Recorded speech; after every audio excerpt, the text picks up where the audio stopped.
Maroho zinazotuandama za umasikini, maroho za kuonewa, tunazivunja na tunakataa kwa jina la Yesu Kristo.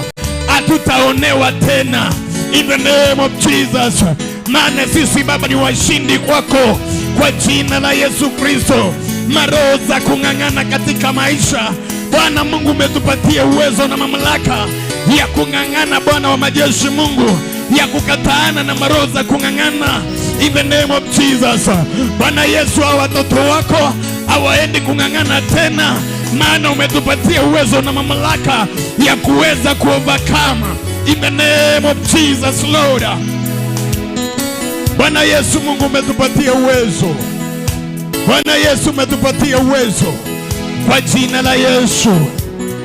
Tunapomalizia, maana Mungu amekupatia uwezo, nataka tu Mungu akupatie neema. Ninaomba kwa sababu ya hili ombi kwa jina la Yesu. Si umekatana na manguvu zote, umeng'ata, umekataa. Sasa nataka tu, maana Mungu amekupatia uwezo wa kuitisha. Itisha amani yenye umetafuta. Itisha kazi kwa jina la Yesu. Itisha tu hiyo amani, maana Mungu ameshaachilia. Anapolituma neno lake, I don't know why God ametusaidia asubuhi ya leo kutupatia uwezo. Kwa hivyo una uwezo, itisha kile ambacho unataka. Na Yesu mwenyewe anasema omba nitakupea. Omba, Bwana atakupatia. Itisha, uko na uwezo. Si umekuja hapa jamani, kuna kitu ambacho unahitaji Mungu akufanyie. Itisha katika ulimwengu wa kiroho na uamini ya kwamba umepokea kwa jina la Yesu. Itisha hiyo amani yenye unataka. Itisha hiyo passport yenye unataka. Itisha hiyo kazi ambayo unataka. Itisha kile ambacho unataka.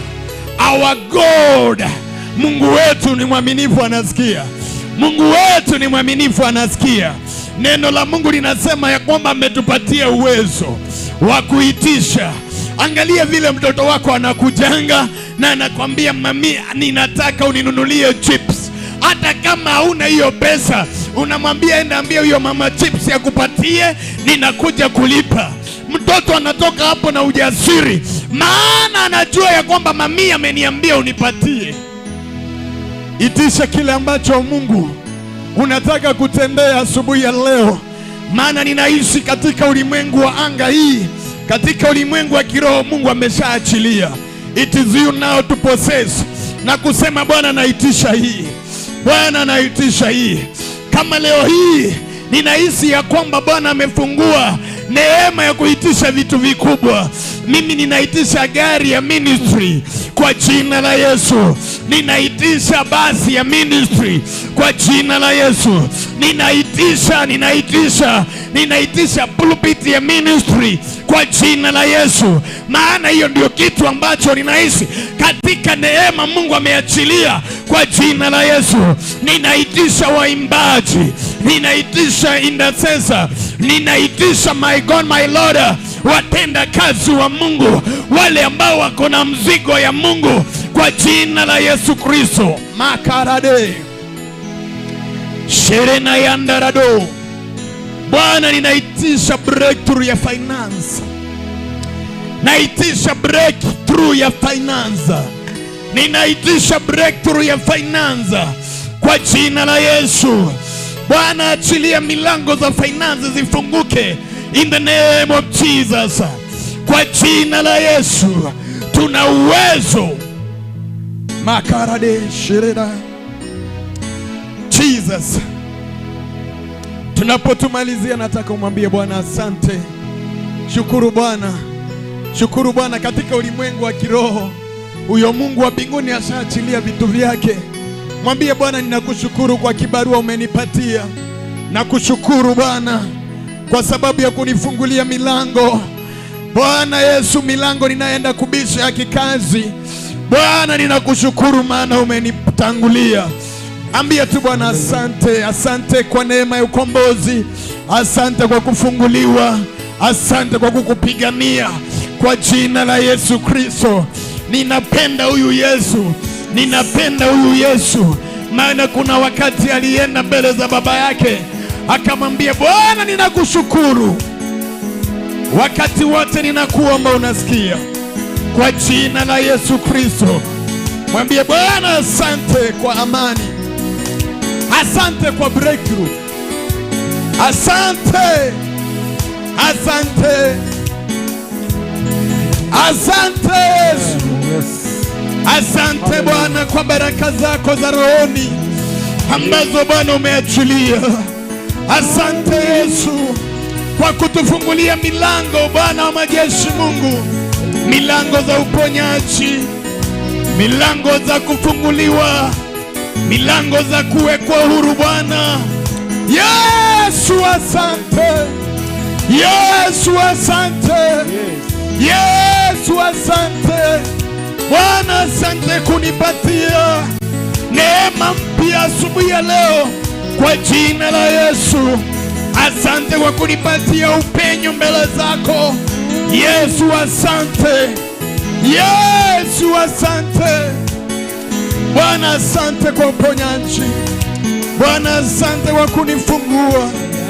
Bwana asante. Sitang'ang'ana tena in the name of Jesus. Bwana asante tu. Mwambie Bwana asante. Bwana asante. Asante Baba kwa kuachilia neema ya fedha katika mikono yangu Bwana. Asante kwa kunifungulia milango ambazo Baba naona Yesu umenifungulia. Jesus, thank you Lord. Thank you Lord. Bwana asante kwa jina la Yesu. Bwana asante kwa kutubariki na baba wa kiroho.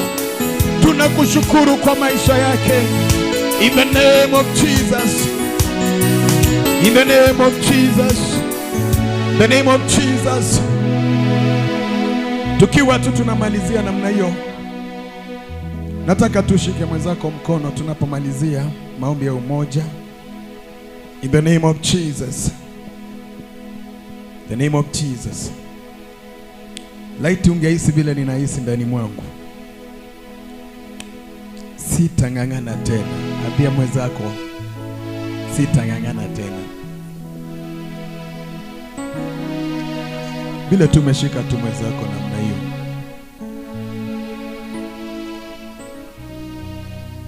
Tukiwa tu katika hiyo hali ya neema ya umoja.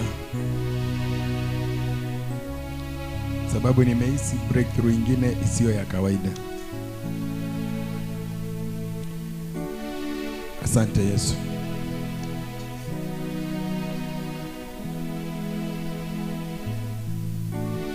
Ninaposoma hiyo neno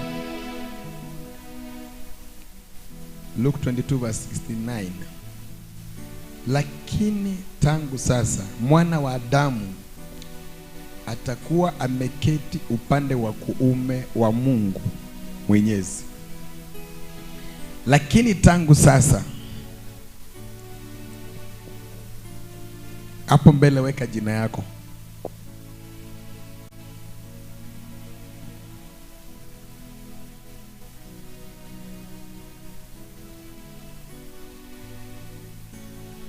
na mbali wote waliompokea aliwapa uwezo wa kufanyika watoto wa Mungu, ndio wale waliaminilo jina la Yesu.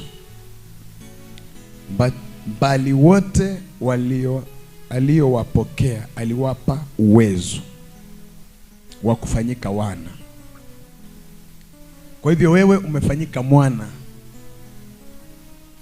wa huyu Mungu, na kwa sababu kuanzia saa hii uko na hiyo uwezo, hata utakapotoka hapa kuteremuka, urudi katika shughuli zako. Understand, because this word ni Mungu ameiachilia ndani mwako, that you have that authority. Wakati mwingine endanga zingine unajaribu huyu Mungu. Amen.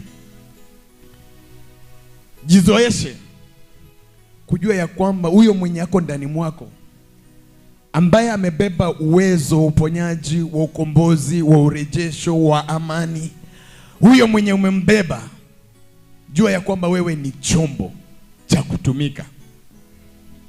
Sijui kama mnanielewa hii. Bwana Yesu asifiwe.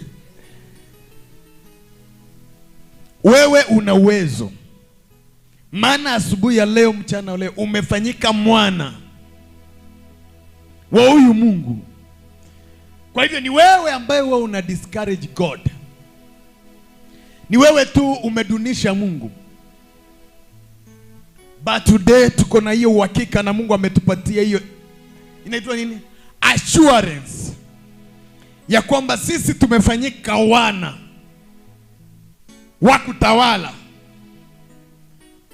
So wewe uko na uwezo wa kutawala. Una uwezo wa kuita bingu na bingu isikie. Si lazima Pastor David akuje hapa kuitie bingu. Wewe una uwezo wa kujitia bingu na bingu ikusikie na ifanye kile ambacho unataka kitendeke kwa maisha yako. Na hisi ndani mwangu kukuambia kwamba neema hiyo Mungu ambaye ameachilia leo hii uende nayo. Umenielewa? Thank you Jesus. Fungua tu kinywa chako, nataka tuombe baba wa hii boma, Apostle Ndura Waruinge. Maana hii neema yenye tuko nayo, hata sasa hivi tuko hivi yako katika huduma, na Yesu asifiwe. Nataka tumuombe mahali alipo, ya kwamba Mungu anasimama pamoja na yeye. Uko na uwezo. Leo hii kama Mungu angekuja kuuliza swali, ungetaka nikutendee nini? Nikufanyie nini? Amen. Fungua tu kinywa chako. Nimekupea jina yake, mtaje kwa jina lake. Na ni maombi ya dakika kidogo sana. Nataka tumwambie Bwana asante kwa sababu ya mtume Apostle Ndura Waruinge. Tunamuombea na tunamtaja asubuhi ya leo mbele zako Mungu, kwa jina la Yesu. Tunamtaja mbele zako Bwana asubuhi ya leo, ya kwamba Bwana ni mtumishi wako. Tunamwombea nguvu na uwezo juu yake kwa jina la Yesu, ya kwamba Mungu unamtumia kwa njia isiyo ya kawaida kwa jina la Yesu Kristo. Kile ambacho ungetamani kuona Mungu akitenda ndani mwake, hicho kitu kitaje mbele za Mungu, maana Mungu amemteua kwa nafasi na katika kizazi hiki, ya kwamba Mungu ndiye Mungu amemteua kuleta revival ndani ya vijana, kwa wazee, kwa wamama, kwa jina la Yesu. Mtaje tu asubuhi ya leo mbele za Mungu, munene tu kitu ambacho wewe mwenyewe ungetamani kuona kikitendeka ndani mwake kwa jina la Yesu. Bwana asante kwa sababu ya mtumishi wako Baba, unamjua, unamuelewa. Tunamuleta kwako mara tena, na tunamfunika kwa nguvu na kwa uwezo wa Roho wako Mtakatifu. Tunamsingira Bwana kwa kuta za Roho wako Mtakatifu. Tunanena Bwana ulinzi wako Bwana na kuta za moto kwa jina la Yesu Kristo juu yake. In the name of Jesus Christ Lord. Bwana Mungu, ninamwombea neema yako, namwombea nguvu zako kwa jina la Yesu. Tunanena Bwana, damu ya Yesu ikamfunike chombo anachotumia Bwana, tunakifunika kwa damu ya Yesu. Yesu Baba, mtumie kwa jina la Yesu. Upako wako na nguvu zako Bwana Yesu Mungu ziambatane pamoja na yeye. Nguvu zako Bwana zisiwahi mpungukia kwa jina la Yesu Kristo. Bwana Yesu, asante. Asante Bwana. Asante Yesu. Asante Bwana Mungu. Mhudumie jinsi upendavyo, na mapenzi yako Mungu wa mbinguni ikatendeke juu yake kwa jina la Yesu.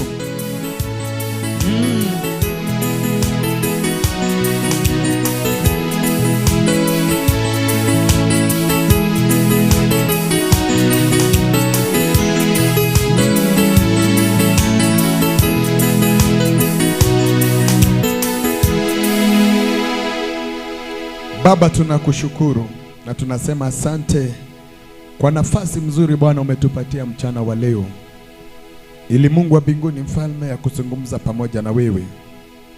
Bwana Yesu Mungu, atuguzi utukufu wako, lakini Baba utukufu kurudie. Tunapoendelea na ibada hii Mungu wa mbinguni, tutangulie. Neno liko mbele yetu Bwana, ambalo Mungu umeliandaa kwa ajili ya maisha yetu na kwa ajili ya kizazi chetu na kwa ajili ya taifa letu la Kenya na katika nchi yote mzima. Bwana Mungu, tuko tayari kukusikia na kufanya mapenzi yako. Asante Baba, maana wewe ni mwaminifu. Wacha uwepo wako na nguvu zako Bwana ziwe juu ya maisha yetu. Hii nyumba Baba tunaiweka mara tena wakfu kwako. Na Baba tunaomba tu Mungu, uwepo wako Bwana ukatande kona zote za nyumba hii kwa ajili ya utukufu wa jina lako. Tunapobarikiwa mahali hapa, hii nyumba yote Baba imebarikiwa na wewe. Kila mmoja Bwana Mungu wa mbinguni mfalme amekuja akiwa na hitaji mbalimbali, my God, utakutana na hitaji zetu kwa ajili ya utukufu wa jina lako. Na ni katika jina la Baba na Roho Mtakatifu tunaomba na kuamini. Pigia Yesu makofi mazuri. Haleluya.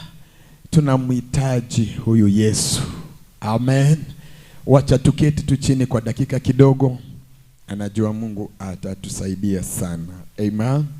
Maana tukiingia kwa praise, najua ya kwamba tutakuwa tunaenda moja kwa moja, na ninajua Mungu atatusaidia. Amen. Ikiwa tu wewe ni mgeni mara yako ya kwanza kuwa kwenye lunch hour hii, inua tu mkono wako mahali ulipo. Pigia Yesu makofi mazuri kwa jina la Yesu. Enyi ni jawabu kwetu. Amen. At least hata Pastor Nanzi ana kitu cha kwenda jioni kumwambia Bwana nilikuomba wageni na ukalete. Haleluya. Bwana Yesu asifiwe. Nakumbuka wakati mwingine unaenda unaomba alafu kitoka kama Saturday tulikuwa tunaombanga sana, tunadai wageni, tunadai wenyeji. Hiyo Sunday unafungua macho kuona kama je, wale watu uliomba walikuja. So mimi kwangu nilikuwa ninashukuru na ninafurahia sana wakati ambapo tunasikia tu ya kwamba je, kuna wageni kwa nyumba ya Mungu. Wakati ninaona hata kama ni mkono kamoja, kwangu nilikuwa nafurahi sana. Wakati mwingine unaona ya kwamba hakuna hata mtu, unaenda unauliza Mungu kagodhire hata. But ninashukuru Mungu. Amen. Pigia Yesu makofi mazuri sana kwa jina la Yesu. Si uniruhusu tu jamani, ni vizuri kuwatambua. Amen. Na kuambia ya kwamba wakaribu sana kwa lunch hour zetu, na pia leo kwa mkutano wa DELIVERANCE. Amen. Inua tu mkono wako mahali ulipo tena. Watu wote wakuone, rununu likuone. Inua tu kwa ujasiri. Wapigie makofi mazuri sana. Tunaomba tu kusikia sauti yako na mahali unatoka, na Bwana atakusaidia sana. Simama tu. Bwana asifiwe. Amen. Mimi naitwa Robert Igunza. Na mimi nimekuja kuwajua wakati mmekuja hapa Kibera line 7. Amen. Na mimi sikuwa nawajua hata hapo mwanzo. Nilikuwa najua tu hao wengine peke yake. Hata nimekuanga nikienda kwa kanisa ya Crisco hapo side za Woodley, lakini mara moja.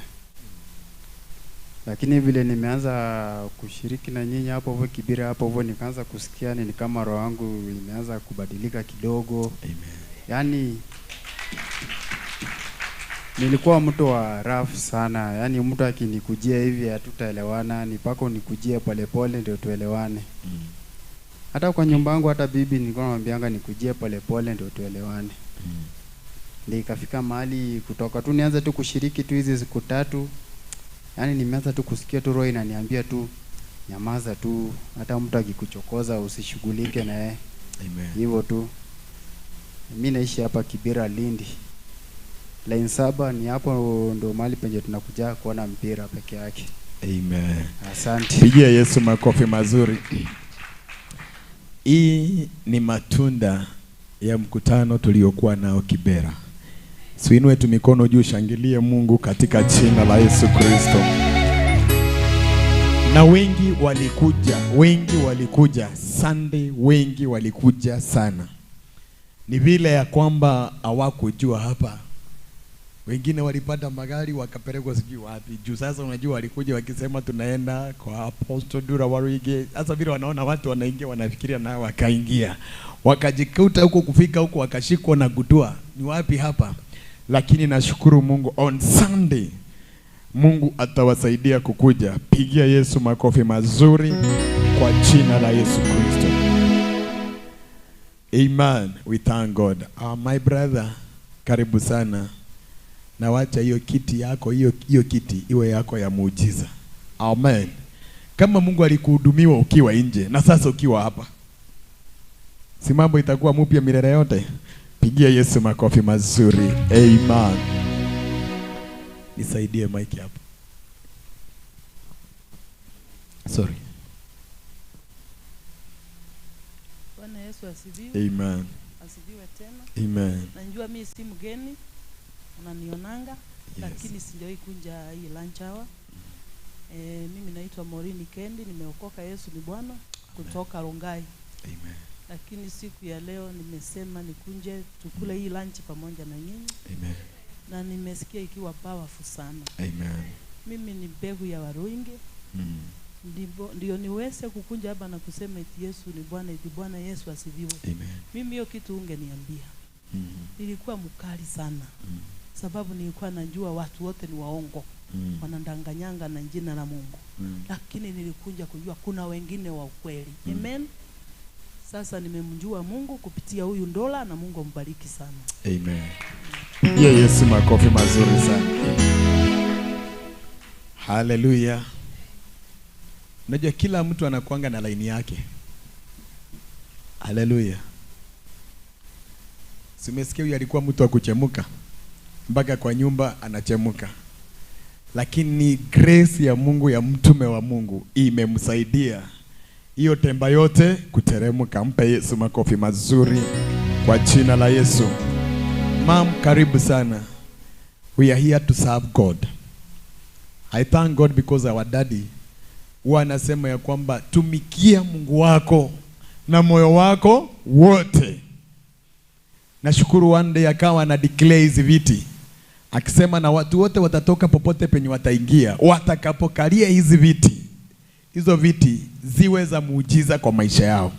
Kwa hivyo jua ya kwamba umekalia already muujiza wako. Pigia Yesu makofi mazuri kwa jina la Yesu.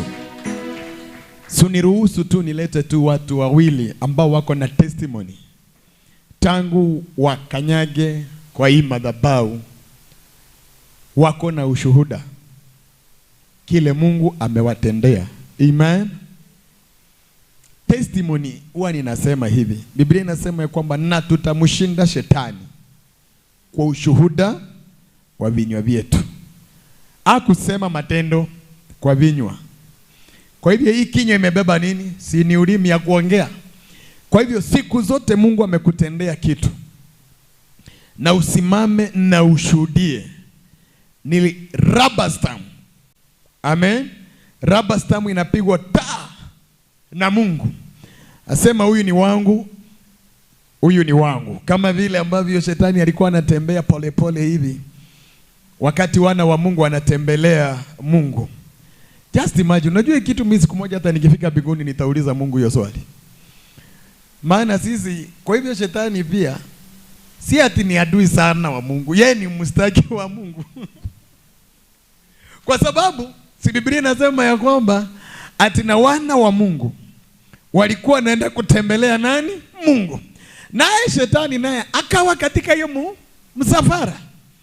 Akafika huko. Naye Mungu akamuuliza, "Alo, niki kiuru, umetafuta nini hapa?" Yeye akamwambia, "Mimi nimetoka tu kutembea hii ulimwengu tu. Niko kwa ziara zangu." Na Mungu akamuuliza, "Sasa unataka nini?" Sema, "Hapana. Mimi naonanga wewe unajipendekeza sana na Ayubu. Huyo jamaa kupendi." Unaona kumbe wanaongeanga. Huyo jamaa kupendi. Hiyo ni yangu mimi nasema, sawa sawa? Ni vile tu umembariki na vitu. Hebu mtolee hizo vitu uone kama jamani bado atabaki kuwa rafiki yako. Lakini naye Mungu naye ni nani? Mungu wetu naye ni Mungu wa kiburi. Sema, huyo mimi namjua. Hata vitu yote ukiondoa bado ananiamini mimi. Bwana Yesu asifiwe. Na shetani akatoka na kweli alienda akagonga hiyo mwanaume. But I thank God, Ayubu hakutoka kwa mapenzi ya Mungu, alisimama wima. Kwa hivyo ushuhuda wa kinywa cha Ayubu ndipo kilimsaidia kushinda. Nasi asubuhi ya leo ama mchana wa leo, Mungu amekusaidia huko hapa. Uko na ushuhuda tangu tu umeattend hizi services zetu, either ni Sunday ama ni Wednesday. Uko na ushuhuda ambao Mungu amekutendea kupitia ya madhabahu. Inua tu mkono wako juu.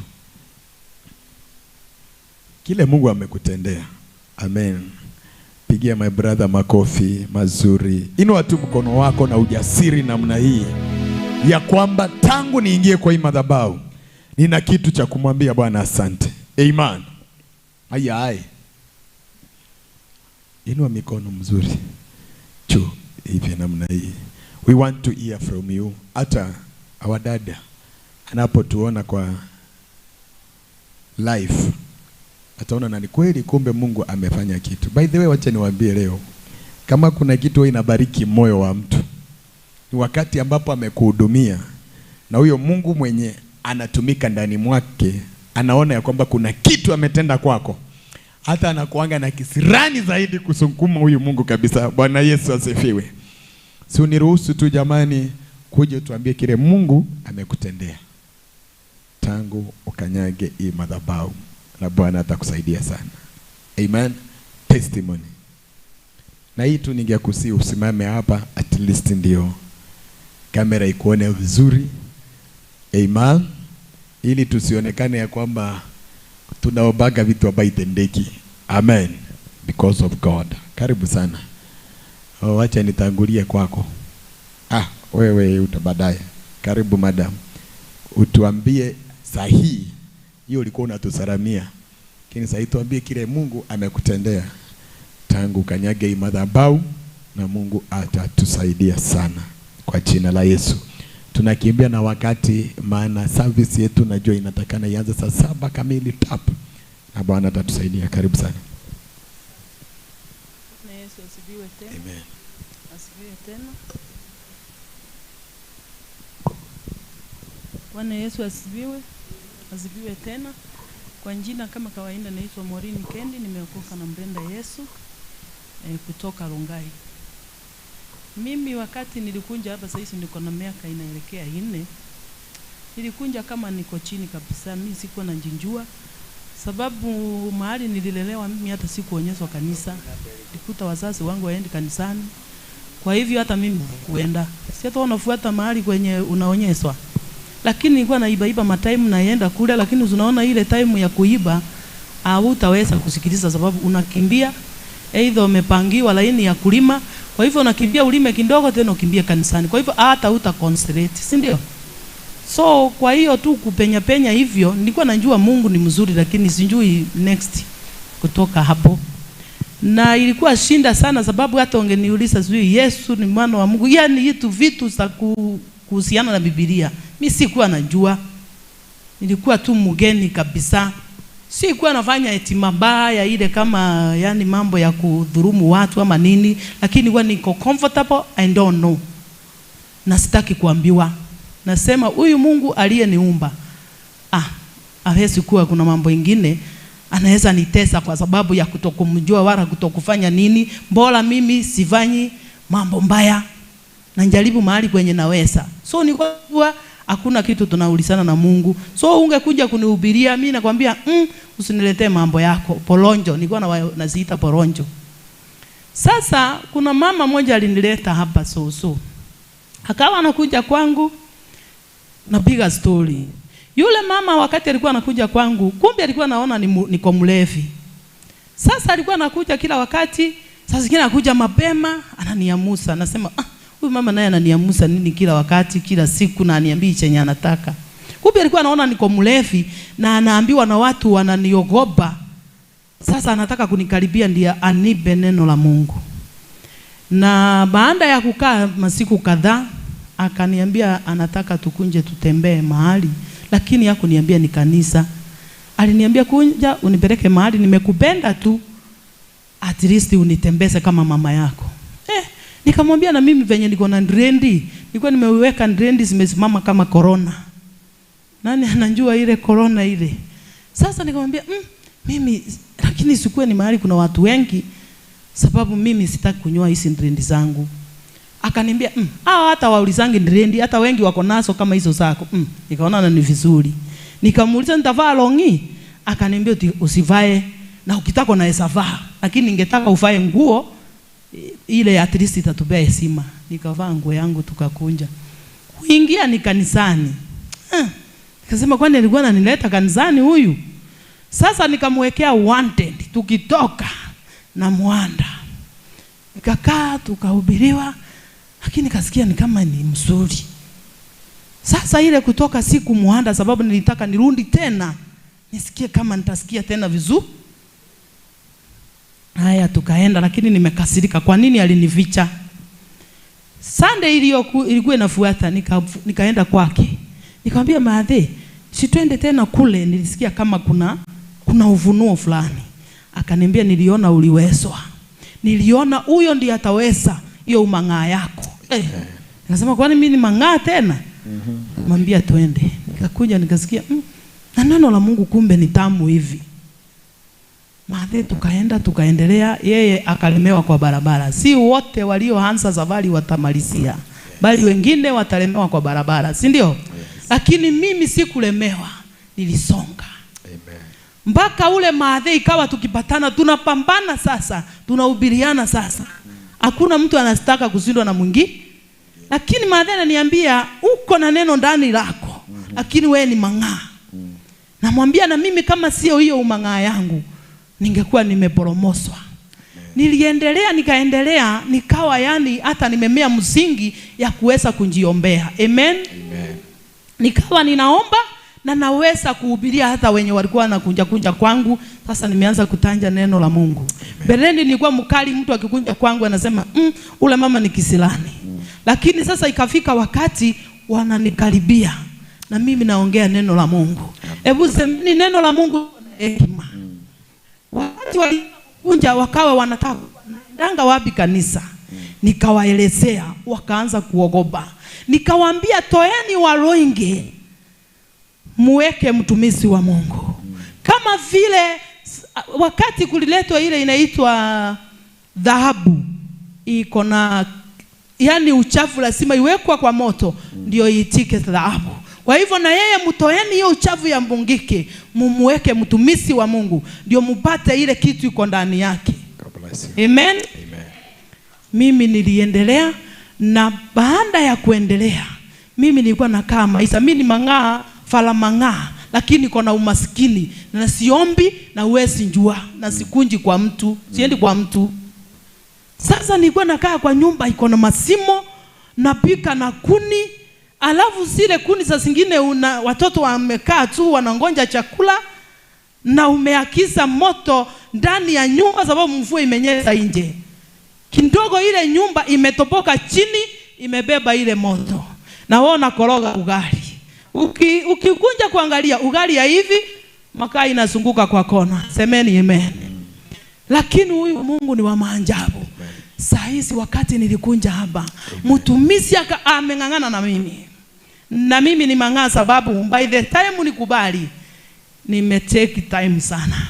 Lakini ninasema Yesu ni Bwana. Amen. Amen.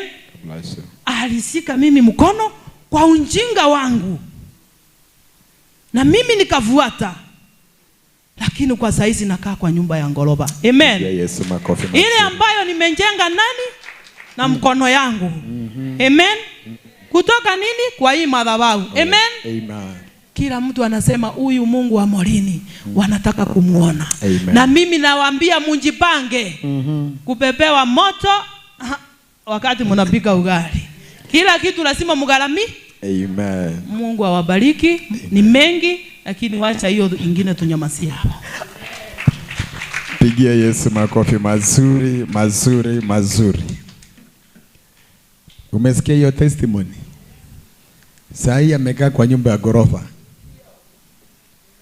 Na ni yake, si ya kuomba. Na jana hii alikuanga akiwasha moto, maji inakuja inabeba moto. Kwa hivyo hii ni dhihirisho ya kwamba ukitii mafuta ya mtu wa Mungu, automatically utaona ile grace anaenda nayo. Pigia Yesu makofi mazuri. Tangu akuja hapa ameona Mungu. Amen. Ameona Mungu. Na Mungu wa mbinguni ni mwaminifu. Kama Mungu alimbariki akatoka kwa nyumba ya matope, lakini alipokanyaga kwa hii madhabahu, ametoka hapa, ameenda amejenga nyumba yake ya ghorofa. Hebu uliza mwenzako, sasa na wewe je? Muulie wega. Wacha kudoubt Mungu hapa. Huyo Mungu amebeba kila kitu. Amebeba magorofa, amebeba kila kitu. So it is you to receive.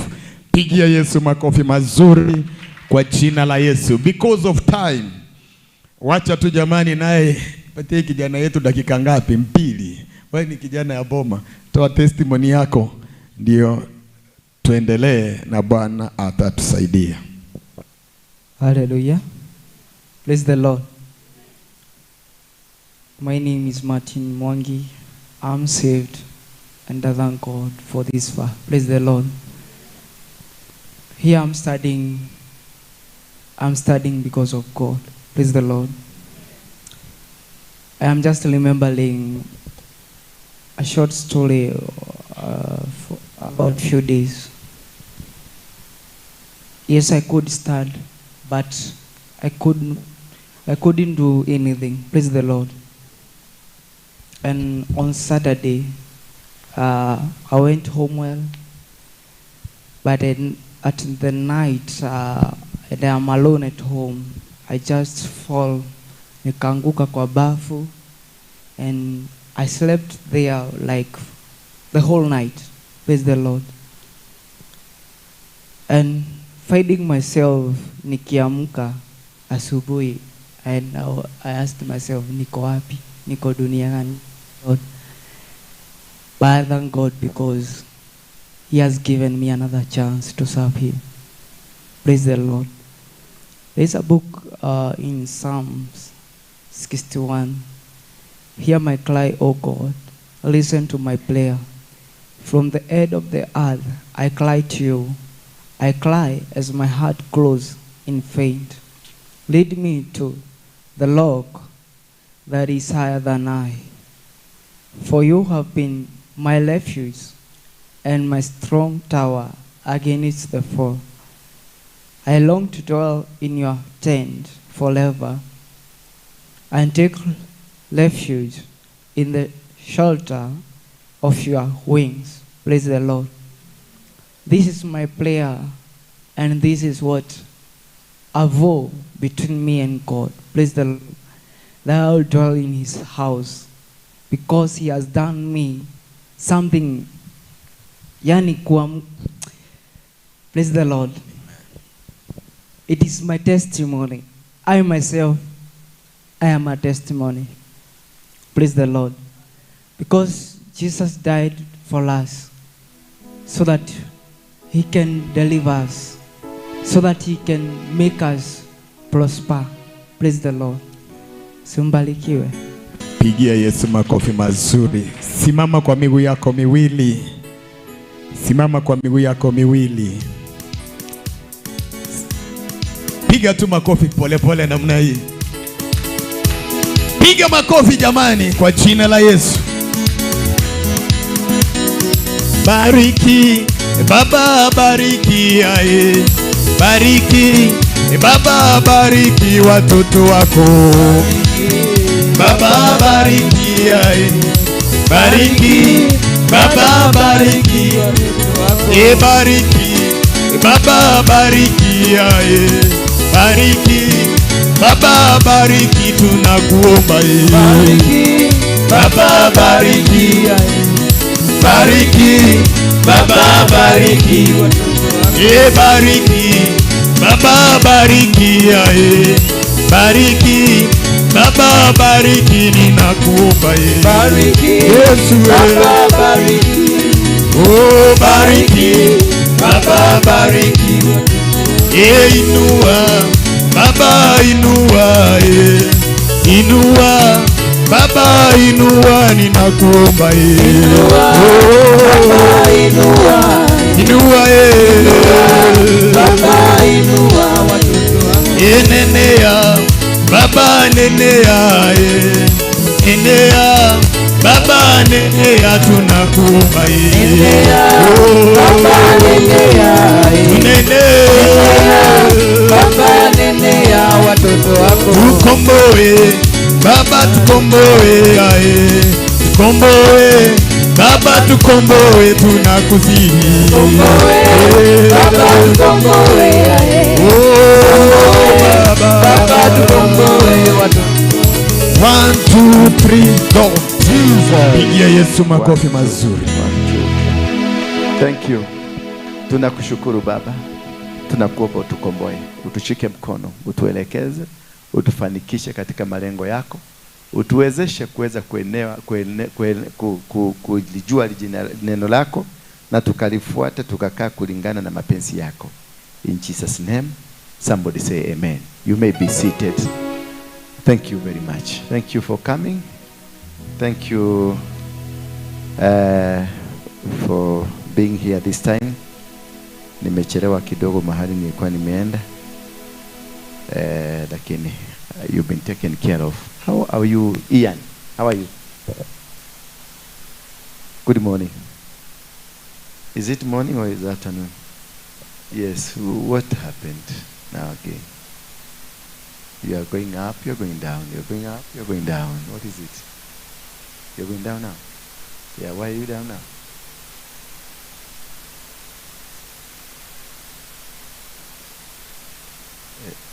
Your conscience took you over. Now you are lost in the bush completely. Yes, I'm lost. By the time I finish, you'll be back. Yeah, yes, you're a wonderful man.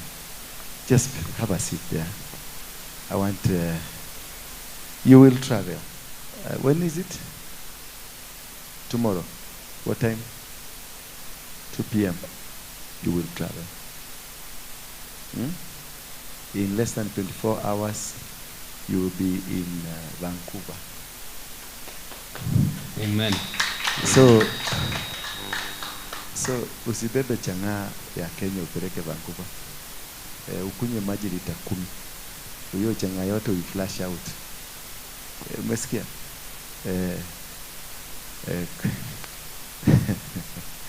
Thank you. The man is being, unajua, when the devil is speaking to you, the devil does not speak with you ukiwa mbali from the end. The devil will speak you at the line. Ule dako huitia kanuri. Henya ine. Gedako huitia kanuri. That is the time they strike. That's the time they will hit you. when you are about to get into your destiny. Bwana Yesu asifiwe sana. And that is really what affects most of us. Then when you are in that line, all there, ndio unagogwa. Ndio unapoteza moyo wako. Ndio unakuja sasa unaanza kufikiria, unaanza kufanya. Sasa huyu jamaa aliamuka asubuhi akaenda kulewa. Kwa sababu amepiga namba imekataa kuchukuliwa the other side. Sasa amelewa. Na akakunywa mingi. Sasa anataka kutoroka asiende. Just imagine. Na huyu anataka kuenda. Lakini yeye anatoroka asiende. You can imagine the irony of this world. That when somebody has it, others are looking for it. That which you have, you are trying to destroy it because you got no value of it. But when God comes and makes things, that is why now when you know God is in control.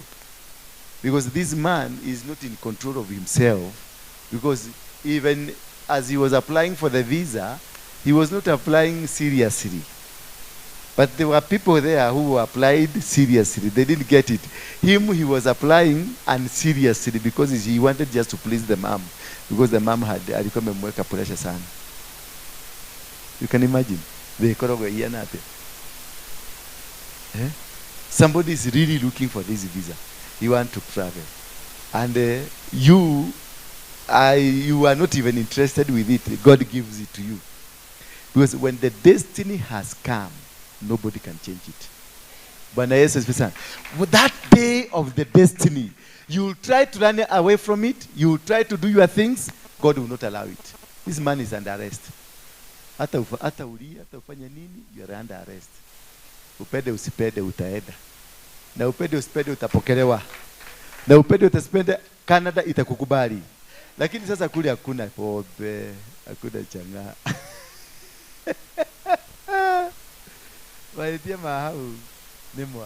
That is the really problem, that there is no chang'aa there. Yes, kunayo lakini it will be very difficult to even have hiyo katoti kamoja ulienda ukakunywa hiyo ukakuta mafredi wakakununulia.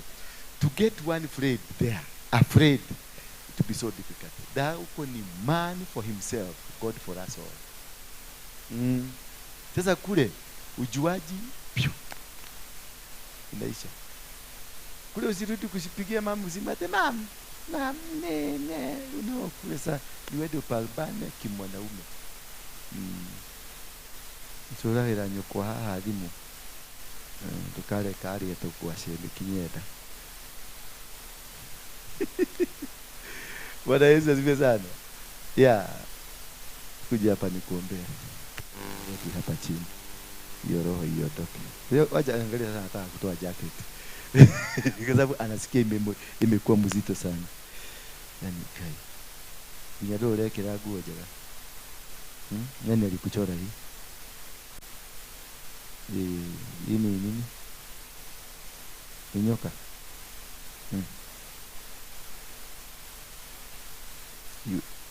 Your name is Spike. Spike by who? Spike. A spike as in, what is a spike? Oh, you poke. Okay, thank you. Father, in the mighty name of Jesus Christ, I thank you. I give you honor and I worship you this wonderful afternoon because of this gentleman, Ian. May you bless him as he's about to travel, as he's about to enter into his destiny. God, I speak turnaround of his life.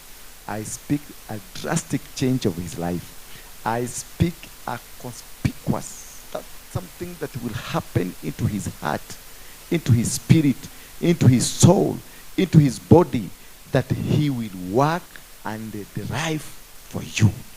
He will serve your kingdom. That alcohol will not control him. Drugs will not control him. Bitterness will not control him. Anger will not control him. Himself will not control himself. But you in heaven, you will control over him. In Jesus' name. Yeah, you may be seated now. Godliness. We are talking about godliness. What is godliness? Living godly, walking godly, doing things godly. Bwana Yesu asifiwe sana. I want us to discuss about this thing that we call living godly. And how can we be able to live godly? We are in this world, a world that is full of sin, full of crime, full of mediocres, full of alcoholism, full of drugs, full of anger, full of confusion. And it's a world that is full of problems and challenges. That nothing is working your way. Nothing is moving forward. I've just come from a family that I was counseling them that they may come together. You know, it was an irony. I was speaking to a wife and a husband, and I've been able to bring them together. You see that? I'm speaking to you that I have been, I was uniting a family, bringing them back. They have been separated for about 5 years. But I am nimefaulu, nimewalete pamoja na wameenda nyumbani pamoja, lakini nimeshindwa kuleta kwangu pamoja. You see the irony? Ni kwangu nimeshindwa kabisa. Na kaka najipikia, angalia vidole venye vimechomeka, ni kujipikia sukuma. Lakini nimeshikanisha mtu amerudi na wamehagiana na wameenda nyumbani pamoja. Sasa nimeingia gari nikikuja, machozi ilikuwa inatiririka kiwaru.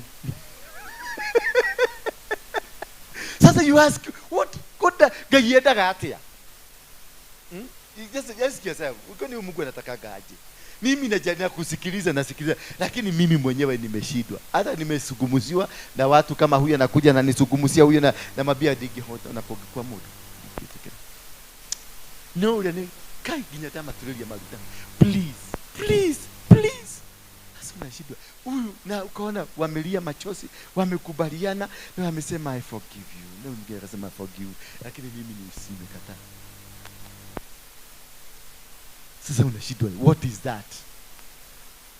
Ian, what is that? Kuna watu pale kwa Canada embassy pale wamepaga laini for the last 10 years, wameshindwa kupata. Wewe hata hukupaga laini.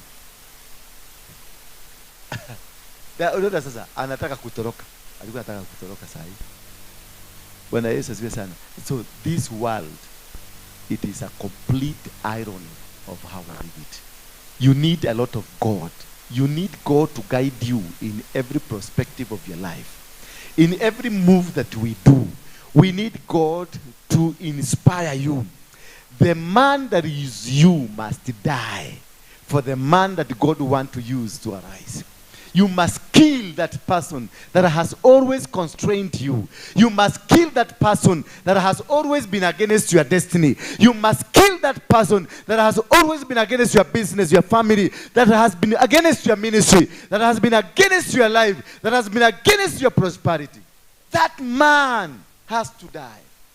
That for you to succeed, you must peel yourself out of that man that has always put you in a strategy, in a place that you have not been able to come out, in a place that you have not been able to succeed, in a place that you have not been able to win any battle of your life. Why? Because this man has controlled you. This man has spoken to you negativity. This man has told you that you cannot make it. This man has told you that you cannot succeed. This man has made you not withstand, not move, not do things. You have withdrawn. You are living in a withdrawn syndrome. That this man has spoken to you and he told you you cannot succeed. He has told you you are too old. He has told you that you are too young.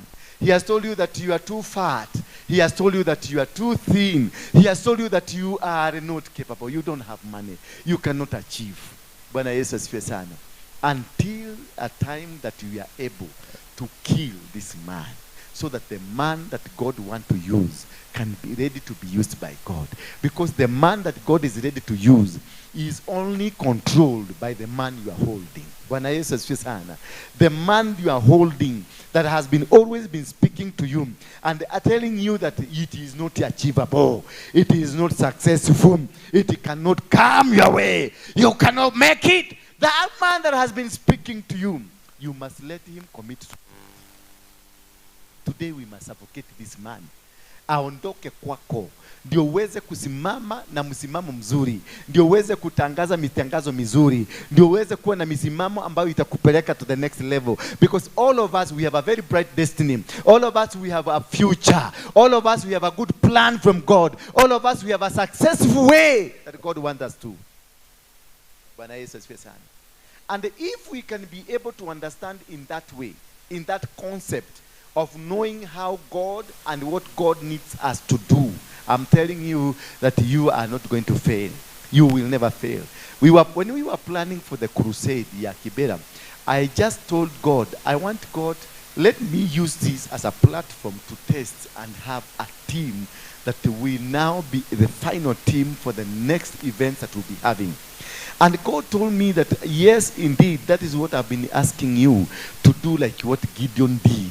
And I went on, I invited some people for the word, for intercession. I invited some people to become in the board. I invited some people to be in the secretariat. I invited some people to be in the praise and worship. I invited some people, in all departments, I invited. Bwana Yesu asifiwe sana. Then God allowed me, told me, go now, release them, let them work.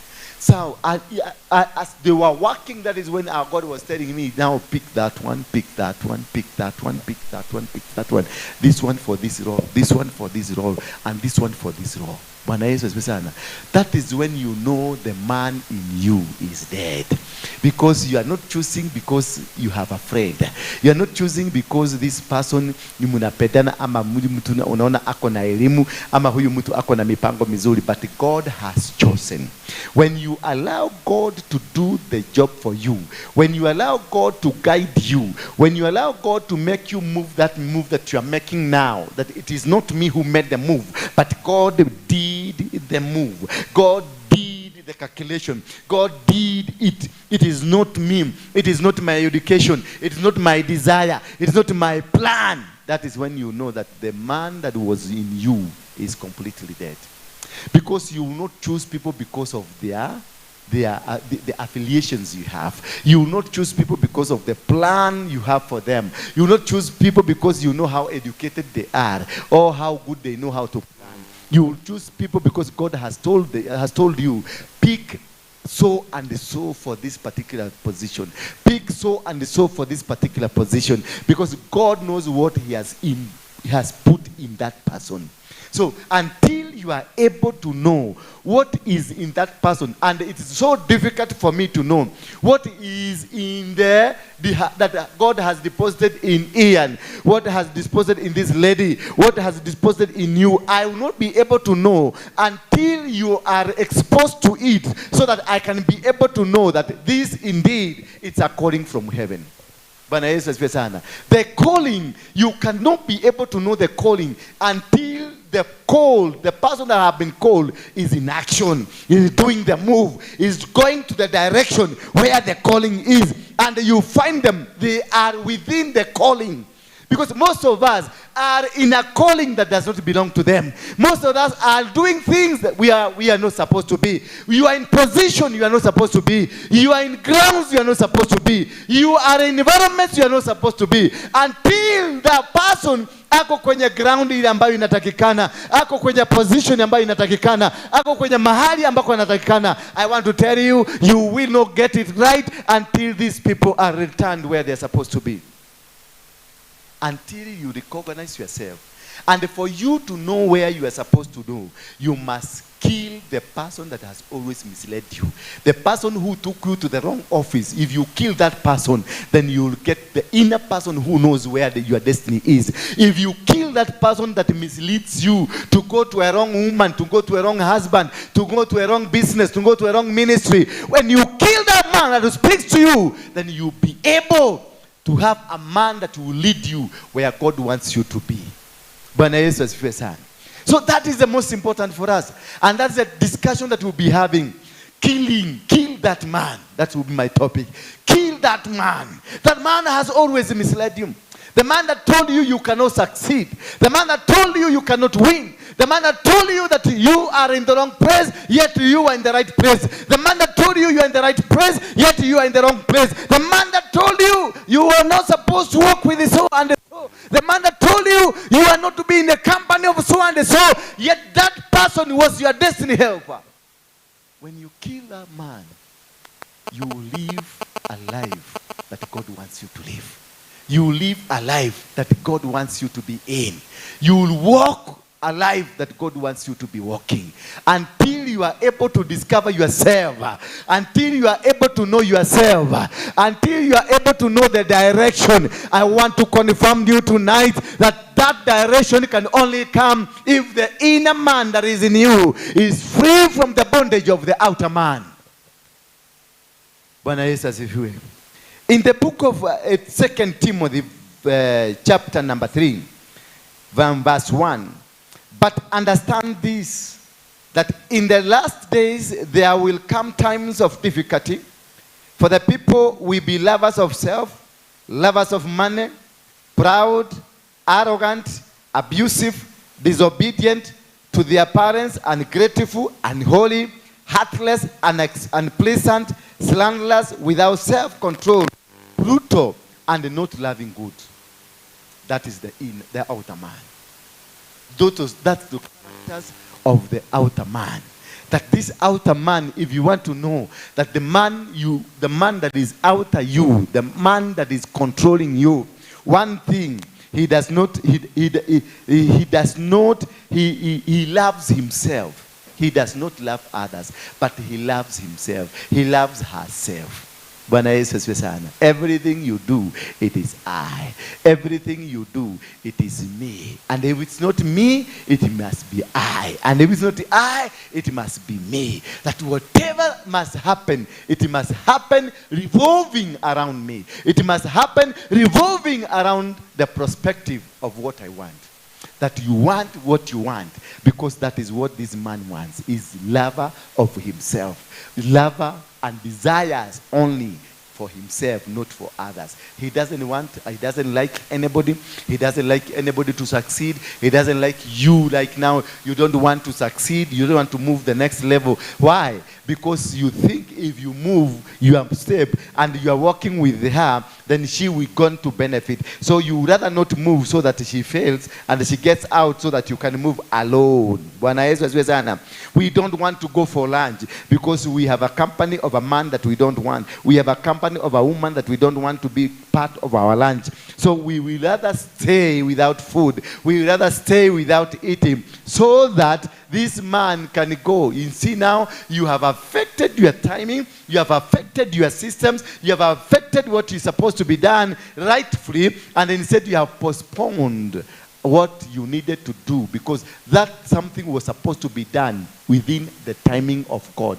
God is a God of seasons. God is a God of time. God is a God of arrangement. God is a God of order. So when he has ordered you to go for lunch, it is because the time for lunch was there. But because of the person you are with and because you are self-centered person, you will not want to go with that person. So you rather opt to stay here in church and not go where God has sent you. Meaning what will happen to you? You will lose the plan of God in you because you are self-centered.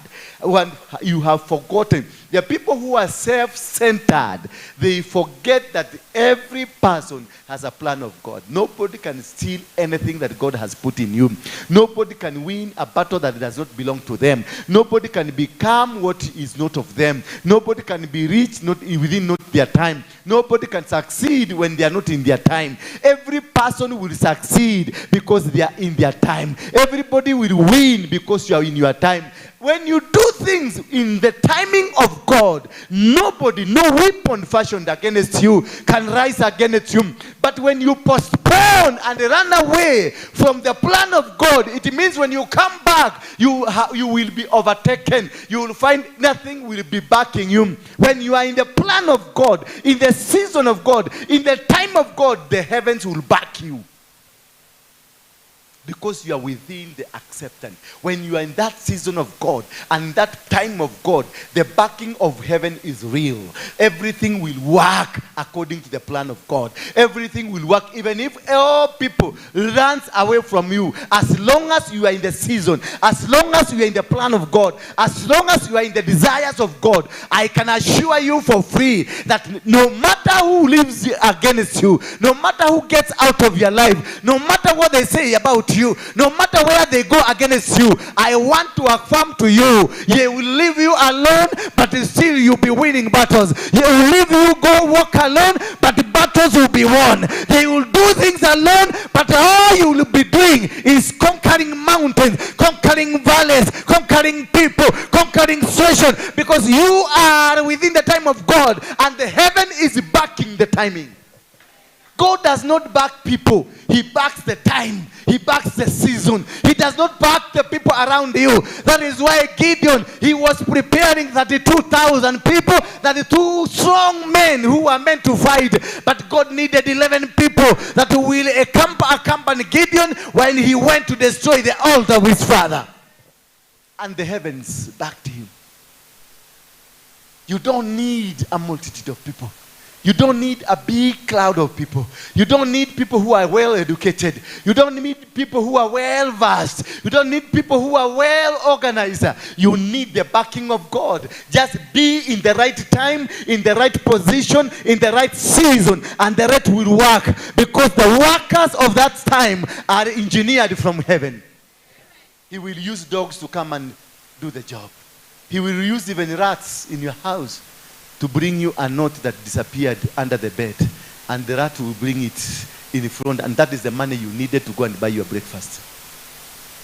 And you try to call all your friends. You try to call Annie has switched off her phone. You try to call this lady Nancy. She has switched. She tells you, I cannot have. And then she has the money, but she can't give you. Why? Because you are not of her league. When you are acting outside the box of God, when you are acting outside the season of God, when you are acting outside the timing of God, everybody will reject you. Not that they hate you. They will want to help you, but you are not in the season. The heavens is not backing you.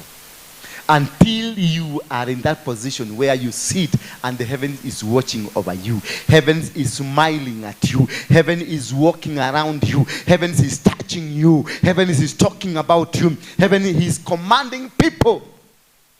And that is why I wanted to test you guys, because I want you to know that we are in the season of crusades, in the season of winning souls. When we did according to the timing of God and the season of God, we did not struggle. Did we? We did not struggle because we had positioned ourselves in that season. We had positioned ourselves in that timing of God. We had positioned ourselves in the right calendar, in the right manner, in the right ground where God wanted us to be. Akina Koki had prepared us. We first go to Githurai.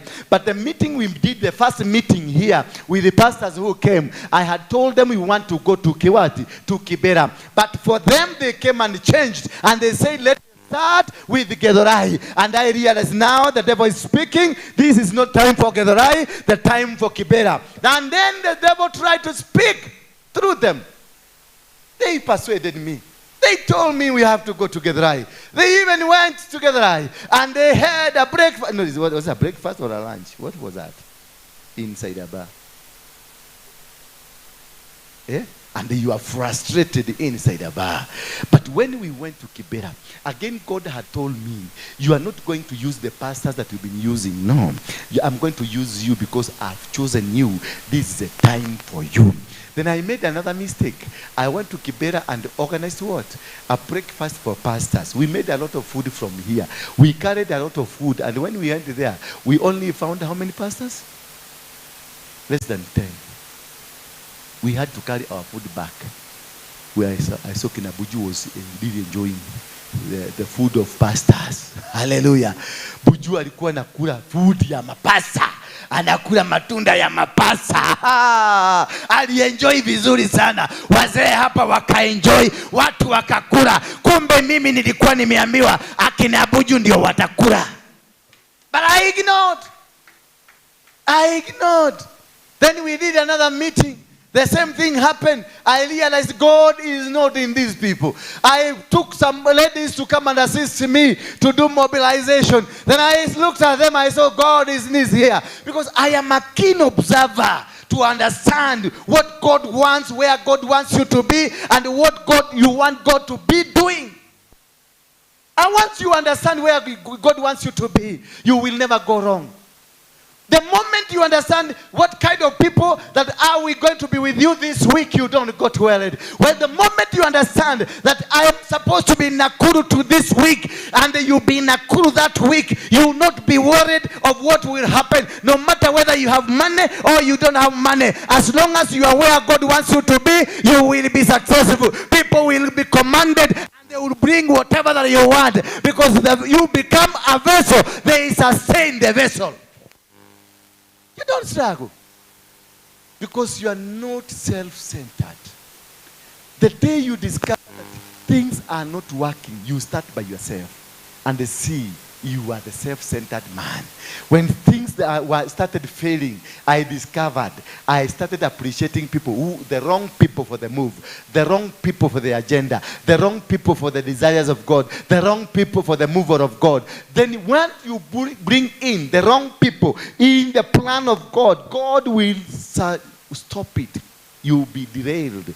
God will be moving. His time will be moving. His season will be moving the way as planned. But the people that have accompanied you will derail you, and the sun will go.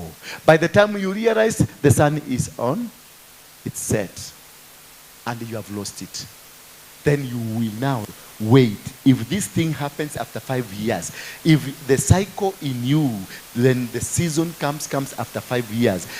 Wait for another 5 years to come. And now you are 70 years. Another 5 years will be 75. Then you make a blunder. Then you go to 80 years. Then you make a blunder. That's why the people, they say they have a near success syndrome. The syndrome that you always find yourself, you are near there. You almost got it, but it didn't come. You almost achieved it, but you never achieved. You almost succeeded, but you never. Yet you come asking, why God? That every time I open a business, it fails. Why God? Every time I have somebody I have catch, that my catch, my blood of the blood. Do you have the blood of the blood, or you have the flesh of the meat?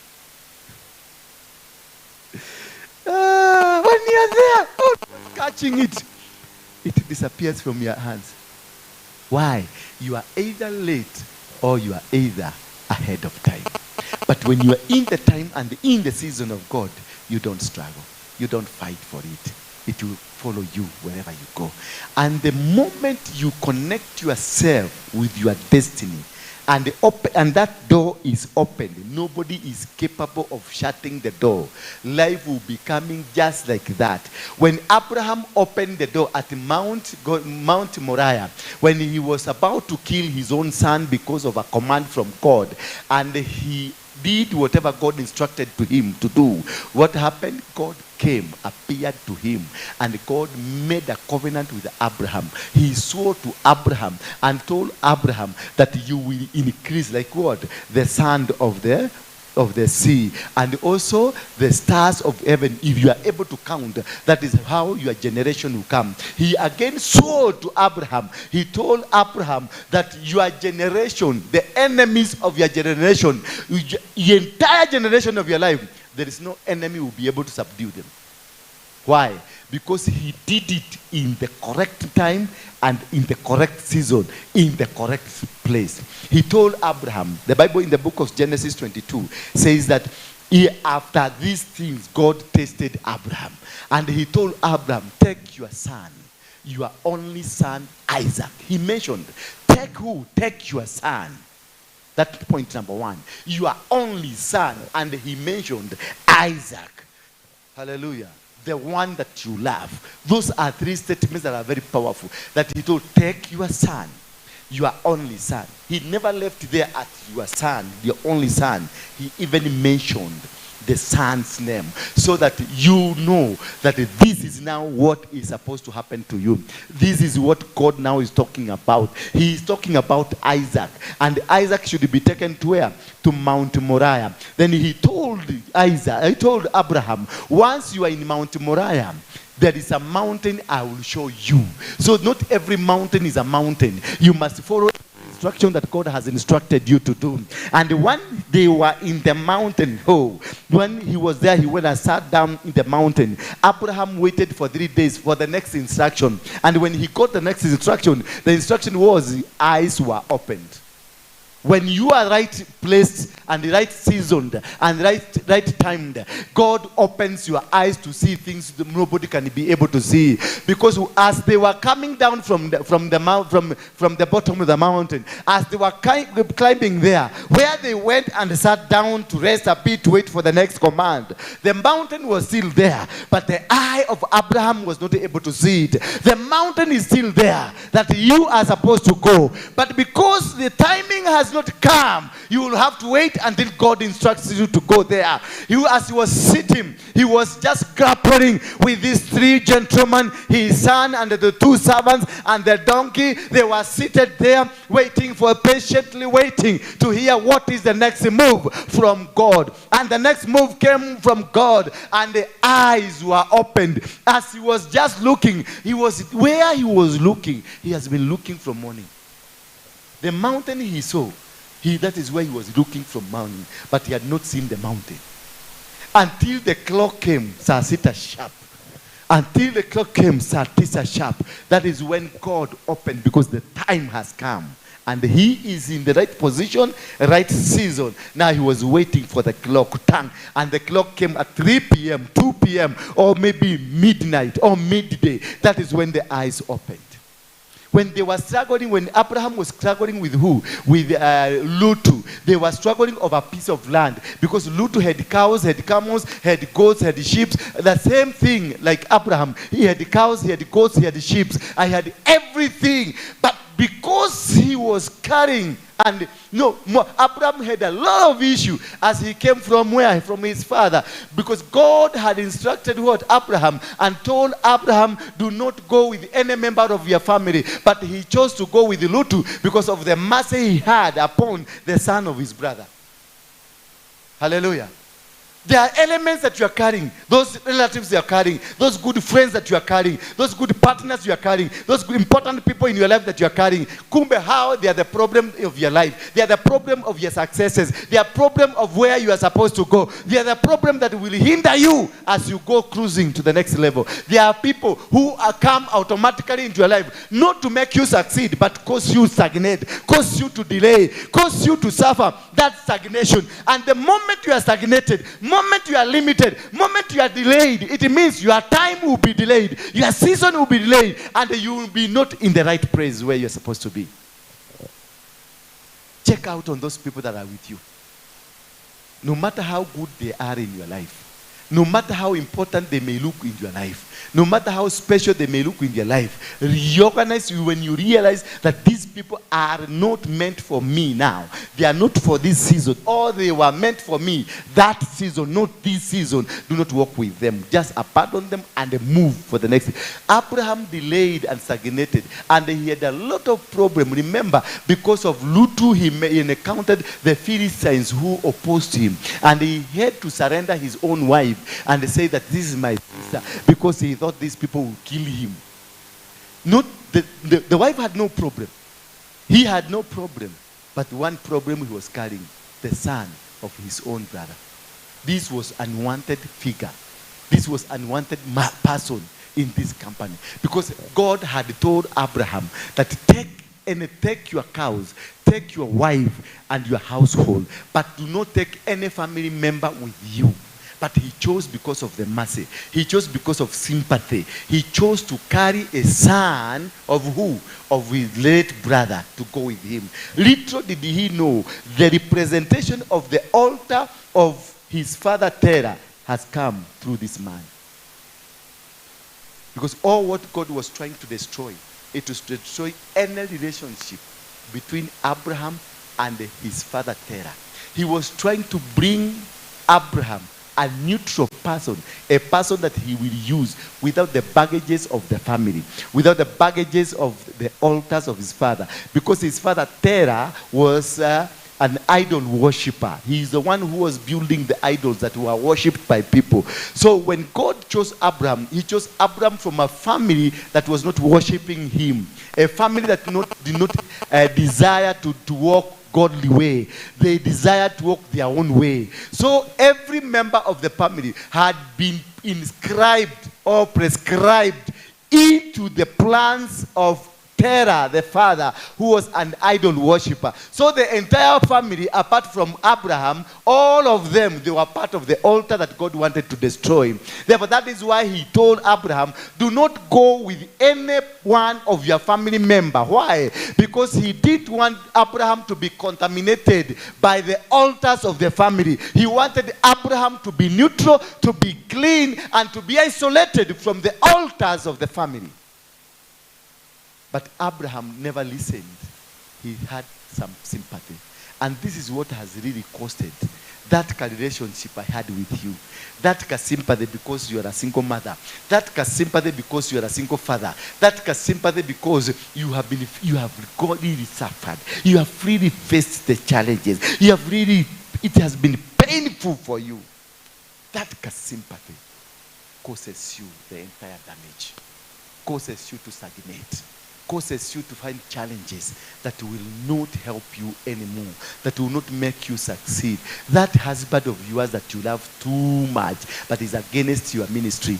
That girlfriend you love too much, but is not of any help to your ministry. That woman that you love too much, but is not for your ministry. That pastor you love too much, but they are not for your ministry. That praise and worship team you love too much, but they are not part of the agenda that God has given you. Those are the people that will cause you to stagnate. Those are the people that will cause you to be limited. Those are the people that will cause you not to go through where God wants you to do. Abraham had been told, do not carry any member of your family. Just be solo. Go solo. Only inform your wife, because your wife is not part of your family. Go again. And also go pick your camels, pick your cows, pick your donkeys, pick everything. And now walk. Go where I will instruct you to go. Remember, God never even informed him where you are going. He knows where he's going. But Abraham didn't know where I am going. He was just there, blind man. He didn't know where to go or what to do next. The only mistake he did is to pick Lutu. And the day he picked Lutu, the altars of his father started acting or working through Lutu. There are people you are engaged, that boyfriend of yours could be the problem you are facing. And where you are looking at your auntie. Where unajua yule auntie wenu anakuwaga mchawi. Where unajua kile kiango kenu kinakuwaga kimchawi. But the boyfriend you are with is the cause of the problem. Now you are fighting, you are doing sacrifices here. This is a family thing, this is a problem in our family, and you are doing you are fighting a wrong battle. While the battle that is battling you is still intact. You get out of this, you step out of the church, you find them waiting for you. Because they know you have not touched them. And they know you are trying to look for them. So what they will do some camouflage. They will hide. Watajificha mahali. Na wakijificha mahali, sasa wewe unakuja unapigana na anko, wanakungojea pale. Kube they are the friends. They're the one who are going to buy you meat. They're the one who are going to buy you some lunch. They're the one who are going to buy you something to eat. They know you have not achieved. And you'll be crying and crying and crying for nothing. That is why you are crying. Because you don't know what are the battles. Lutu was the main obstruction to the successes of Abraham. Remember, Lutu is a son of his own brother. He had the sympathy, the compassion that I cannot leave my brother's son to suffer. That compassion that you have is causing you. That goodness that you have is the one that is causing you. That goodness, that love, that desire to see this man is okay, to see this pastor is okay, to see this man, this praise and team worshiper is okay. Yet you want to please them at the expense of the timings of God. So most of us are suffering. Most of us, we have challenges that we have challenges. Not because we are desired to be in those challenges. We are facing the challenges because we are doing wrongly against the God plan. Because the plan of God is that you walk alone. If God has told you walk alone, don't be with anybody. Just do it. Walk alone. Live alone. When I say, until such a time that he wants you to be with that next person, he will connect you with the right people.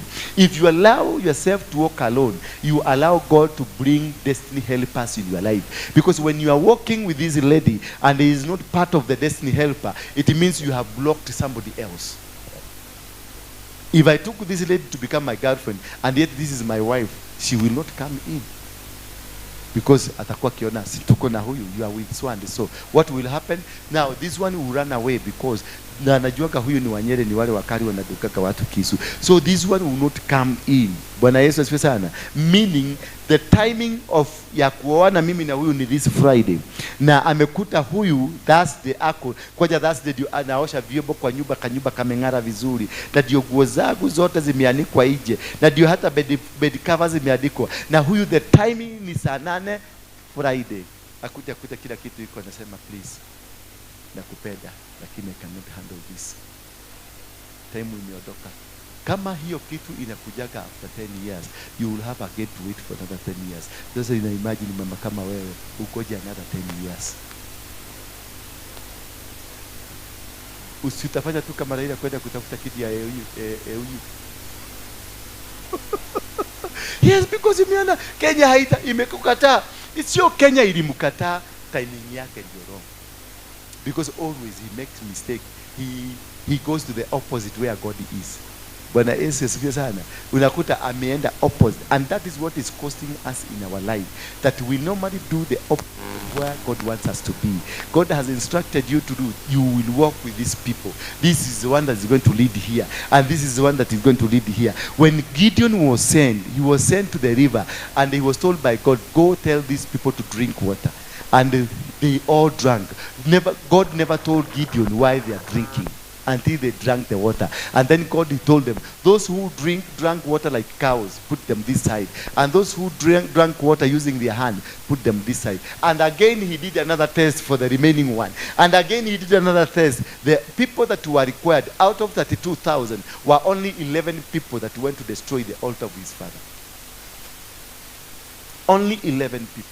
That is why, and he had prepared. Remember, just imagine 32,000. Do you just one day wake up in the morning and then you have 32,000 followers? 32,000. He had worked for over 7 years.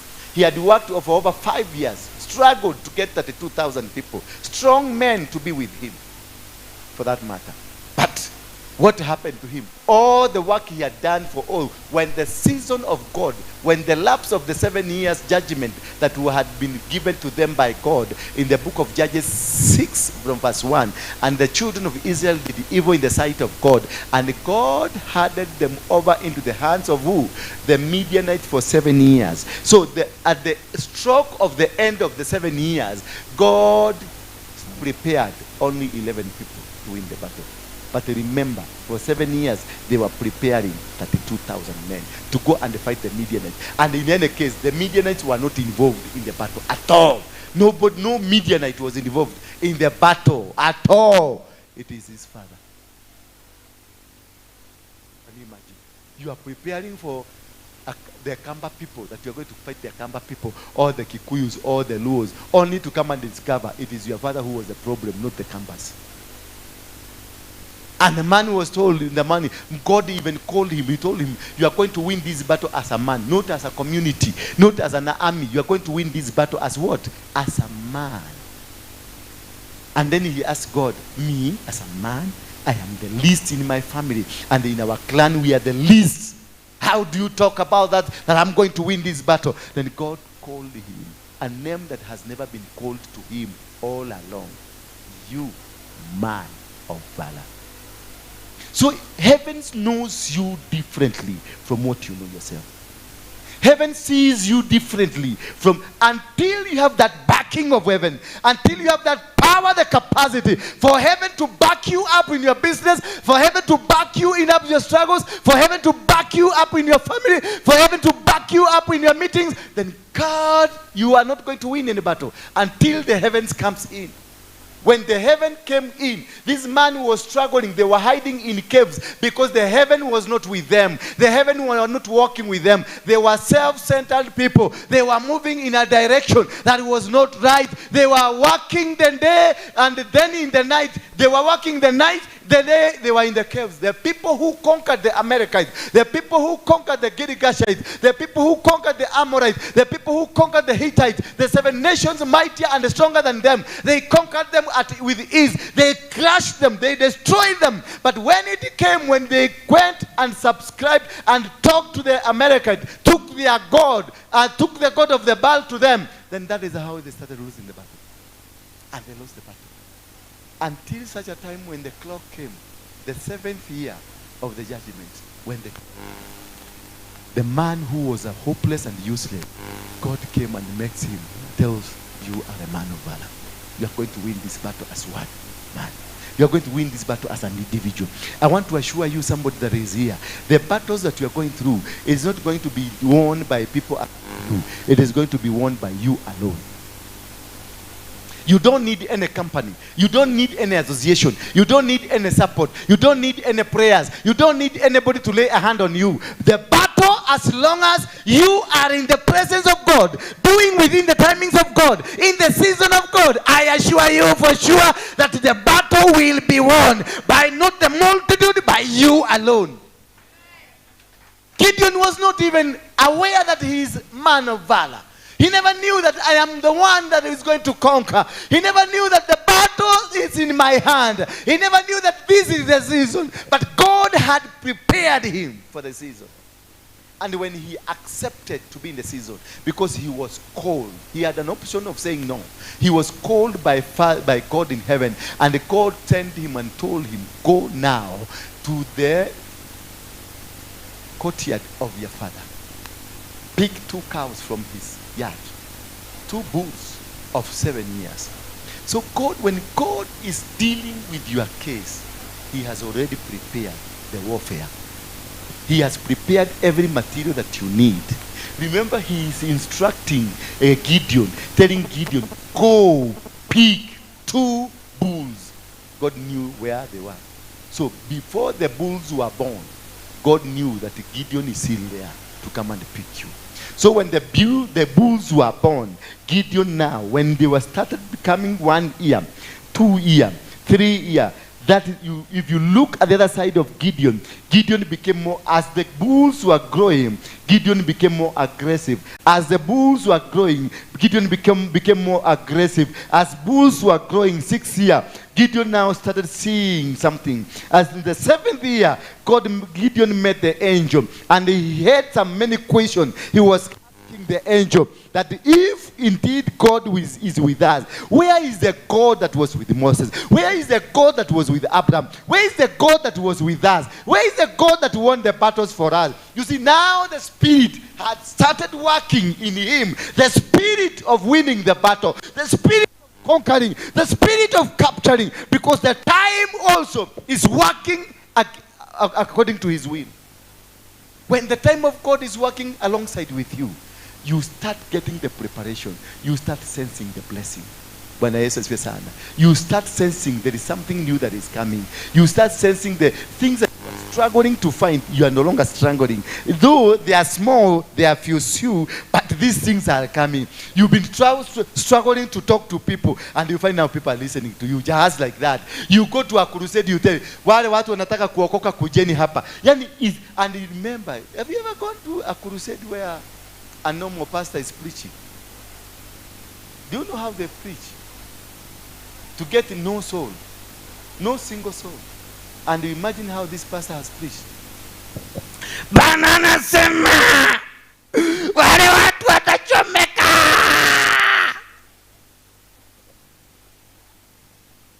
Mpaka anauza vitisho venye mtu.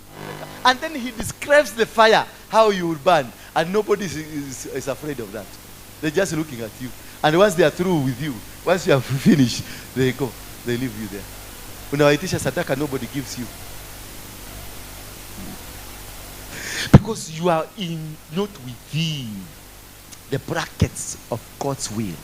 But when you are within the brackets of God's will, nobody will resist you. Everyone will come towards your direction. And those people carrying that what you want, that is supposed to be with you, anything that you need for your success, anything you need for your next move, anything you need for your move that God wants you to be in, will have been prepared. Gideon, when he started engaging, when the angel came and appeared to him, remember when these bulls were 7 years, remember the judgment came when? 7 years back. So when God released the judgment, he also released the bulls. Hallelujah. When God said, these guys, you are going to suffer for 7 years, he also created the bull, because at the end of the judgment, God knew that these bulls would be used to cleanse this society. So as you pursue to understand God, as you pursue to move the direction of God, as you pursue to do the will of God, know that the accompaniment you need for the journey you have, they are already there. Don't struggle, don't cry, don't be bothered, don't be perturbed, don't jump up and there, don't try to fix things to work in your favor. No, do and sit in the will of God, because every other component for your success, it is already placed. These things, they work that way. They don't work because you are a good planner. They don't work because you are wise. They don't work because you are well connected. They don't work because you know how to speak. They work because you are within the timing of God. So sometimes you have been prayed, umeombewa, umewekewa mikono, umewekewa miguu. Don't worry about it. Don't worry because you are not seeing the fruit. Wait, you have planted a seed. Maybe you have planted a plum seed. Hello? Maybe you have planted what? How many years does it take for it to come? About 10 years.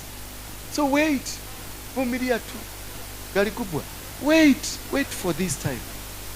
Don't rush anything. Don't push. The moment the hand was laid on you, a seed was planted. Wait for it to germinate.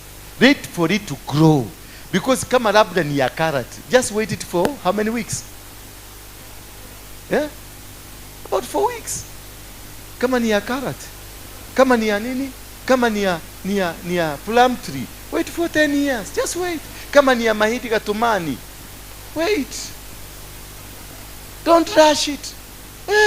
Niema vietema laye nalikuwa Ezekieli akiheka shivona mai otiri odo yake kile irathi kwa modo etagwo ololo.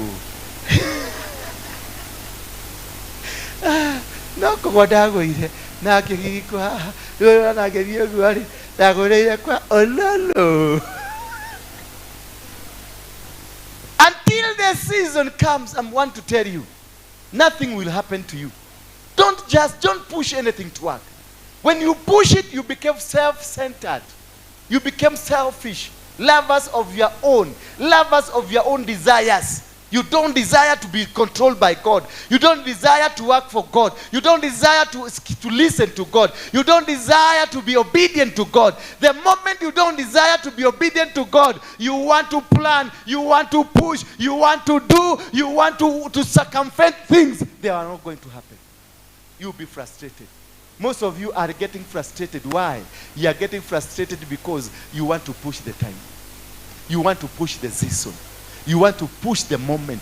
You must be in the correct place, be in the correct time, and the season must favor you. And when all this will happen, nothing will be obstructing you. You'll be doing things and people will be wondering, huyo niki, yani kwani watu wengine walifanya Mungu nini? Si kitu ulifanya, ni mtu anajua kutembea na season. Just plan yourself and work in the season. Plan yourself and work in the timings of God and be in the right place. There are 3 things that you must work on. Be in the right place, in the right and in the right season. You are going to win. Hakuna siku. And the day you get yourself, you ulinganishe zote tatu. Hawa watu wa nini? Wanaitangwa nini? Hii mchezo ya karata. Wanaitangwa nini? Gambling. They got that strategy from the Bible, from the thinking of God. Because 3 things must be the same. Si unachezanga ile ya sport pesa? Ama unachezanga beti what? Three things you find lazima zi align, vitu tatu unakuta umekula jackpot. These three: season, time and place. If you align them together and they become one, seasonary one, I'm telling you, that is the opening of your door. And nobody, until you die, you leave it open. Your children will come enjoy it. It will be open. Your grandchildren will come enjoy it. It will be open. Generations and generations. And as you see, their generation, their families who are very, very idiot people, very demonic people, but they are ones driving the best cars around. Because there's somebody in their family who opened a door, who was in the season. And once the season opens, nobody will shut it. Nobody will shut it. It will never be shut. Even if you become idol worshiper, even if you become whatever, as long as the door was opened, because God will be looking at whoever founded the door, whoever that opened the door, then he will be clinging on that. Abraham opened the door for the family, for his generation. And Isaac, when Isaac went, he was going to Egypt to look for food. God asked him, go back, because God remembered a covenant that your generation will never suffer. He remembered that covenant and he went back to the covenant. He opened the book of Chronicles and discovered that I have a covenant with Abraham that him and his generation will never suffer as I'm looking. And he asked, when Isaac was about to cross to Egypt, he told Isaac, go back to Ai. Go settle there. Don't go to Egypt. I'm going to bless you there. When he went back to where he was told to go and sit, because he was in the season and in the right place, the season and the right place and the right time, he planted in the dry season and he harvested. And the Bible says, the book of Genesis 24, and the man became rich. Not only rich, the man became wealthy. Hallelujah. Out of a dry season, out of a mockery, because everybody was like wondering, angalia kimutu hiki, kimutu kimujika kinapanda, because he went and collected every seedling that they have. Media mahindi zote walikuwa wamebakisha seedlings za kupanda. He went and they brought to him. They gave him because he was a fool, and they will take money from him because this man was stupid and he was a fool. When the season is on your side, they will see a foolish man, a foolish woman, but the result will surprise them. Bwana Yesu asifiwe sana. The result will be something of another level, because when he was planting, they were coming mocking him. They were laughing at him. They were seeing a fool, and they brought every seed. God makes sure that he does not leave these people with anything they can use against you. Hallelujah. When you're in the season, he takes all ammunition away from your enemies, that they will not have anything to come and fight you. When these people discovered this man is the season was on his side, the mahindi zinakuwa, maharagwe zinakuwa, na kila kitu zinakuwa, they went to the store. They discovered they had all given everything to Isaac. They didn't have anything to plant, so they were subdued and waited until chakula ya Isaac ikue, until Isaac ikue, mahindi ya Isaac ikue. When it grew, nobody else, entire nation, nobody else had food, and the man became powerful. When the season, God prepares everything. He disarms them to make you powerful. And you'll be powerful. And they'll be looking at you asking, what makes this man powerful? What makes this woman powerful? The man became powerful until the king himself had to come looking for this man, because he's the only one person that was controlling the central bank of food. The only man that had food. So even the king depended on this man. Even all the soldiers depended on this man. He dictated. When you are in your season, you dictate terms. Bwana Yesu asifiwe sana. They will not come and tell you that today you unafaa kufaa hivi, unafaa kwa. No. When you are in your season, they will try to imitate you. They will do like you. And let me tell you one thing. All the preachers, when I started preaching about the altars and the covenants and all those kind of things, every preacher, previously, that was a topic no preacher would want to touch. But when I opened up the topic and the people started talking, every preacher now is the next part of what Waruinge says. They even know better than Waruinge. Why? Because I dictated the terms. Bwana Yesu asifiwe sana. I dictated because I was in the season that God wanted me to be that season. I did it in the right place, in the right season. Hallelujah. Therefore, they will do until today. No church in America from Kenya that is not preaching and mentioning my name. If you go to Europe, every church, once they preach, they mention my name. You saw the other day, the pastors of Kenya, right now, we started helping what? The chokoras here. I saw every pastor now having in their media, they are people, the trolleys, they are making trolleys in the name of their church. They have brought the store of the Lord. It came, everything came, this came, and you see, and everybody now is taking, is saying, I am one controlling it. Why? Because there was a founder of it. It will never go down. Bwana Yesu asifiwe sana. If you are with God, everything you open up the door, others are blessed. And when you see others are opening what you started, you thank God because you are in the season. Now I have launched something in Kibera. And now that Kibera thing, everybody will find them now working on it. Because a grace has been released. Bwana Yesu asifiwe sana. That is what you call a leader. You must lead, others who will follow. If you find that whatever you are doing, nobody is following you, you are not a leader. And not that you are not a leader. Everybody is a leader. But what are you? You are not in the season of the leadership. Until you wait, until that time comes when you are in the leadership, when you are in the system of the leadership, then everything will favor you. Every move you make will favor you. And you become a billionaire. You become a wealthy person like Isaac. Isaac became, until the king himself come and made a covenant with him that your God will be my God. Are you ready for that? That when they come to you and tell you your God will be my God. Why? Because you operated in a season. When you find this thing is not working, don't push it. Wait, go back, ask God, what is the season? God will tell you, you will go to Mount Moriah. And then in Mount Moriah, when you are in Mount Moriah, wait until I tell you which mountain you are going to visit. Rise up on your feet.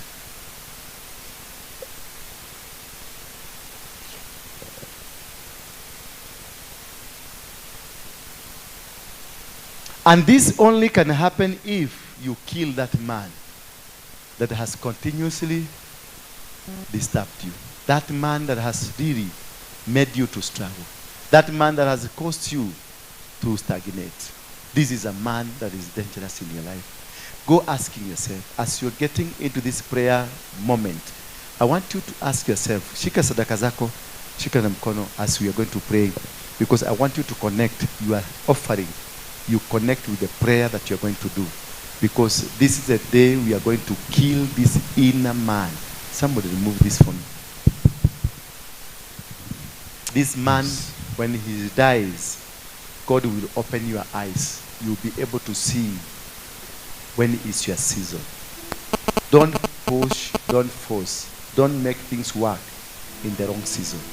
Don't make things work in a manner that you are supposed to. Then move forward.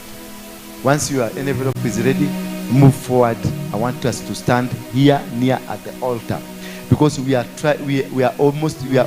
about to make a covenant with God, so that God can open up this season for you. That you can be connected with the timings of God, with the reasoning of God, with the place where God wants you to be. Because you may be in this church and this is not your church. You may be here. Yet there is a conference that is supposed to be done in Naivasha. That is where you are supposed to be, yet you are here. So when your word is being released in that ground, it will be released to find nobody is there. So you must be able to know and understand, is it my time? Bwana Yesu asifiwe sana.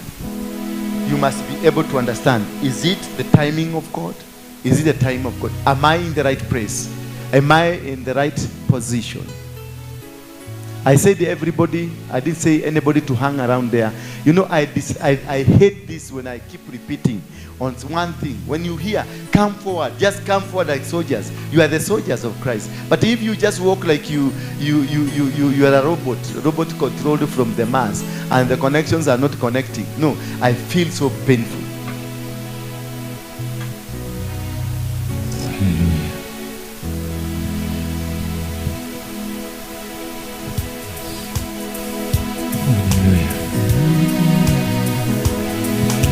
nakubaliana na neno lako Baba, na nitasimama kwa neno lako Baba, nakubaliana na neno lako Baba, na nitasimama na neno lako Baba, nakubaliana na neno lako.